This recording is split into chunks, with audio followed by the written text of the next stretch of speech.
In a small town in France, there lived a man named Jean Valjean.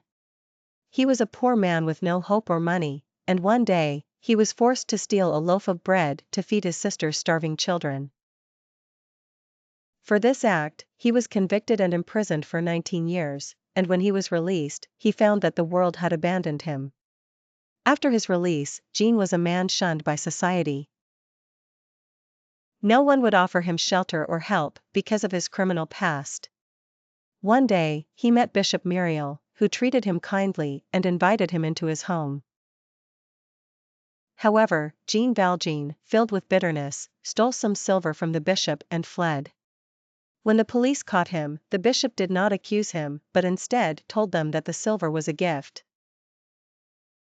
He even gave Jean more silver. This act of kindness changed his life, and Jean decided to start anew and atone for his past. In another town, Jean became a successful and respected businessman. Yet, he did not live in peace, as there was a police inspector named Javert, who relentlessly pursued him, believing that Jean could never change and that his past would catch up with him.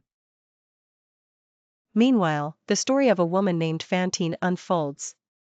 She worked in Jean Valjean's factory.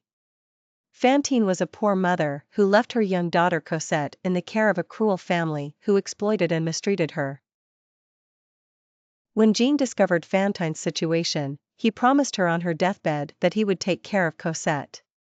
Jean fled with Cosette, constantly escaping Javert's pursuit, dedicating his life to protecting and raising her. Over time, Cosette grew into a beautiful young woman and fell in love with a revolutionary named Marius.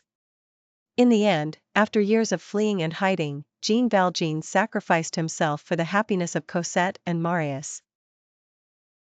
He died in peace, surrounded by his loved ones, after finally achieving the redemption he had sought throughout his life. Les Misérables is a story about poverty, justice, and humanity. It shows how a person can change their fate through forgiveness and love, despite the injustices they may face.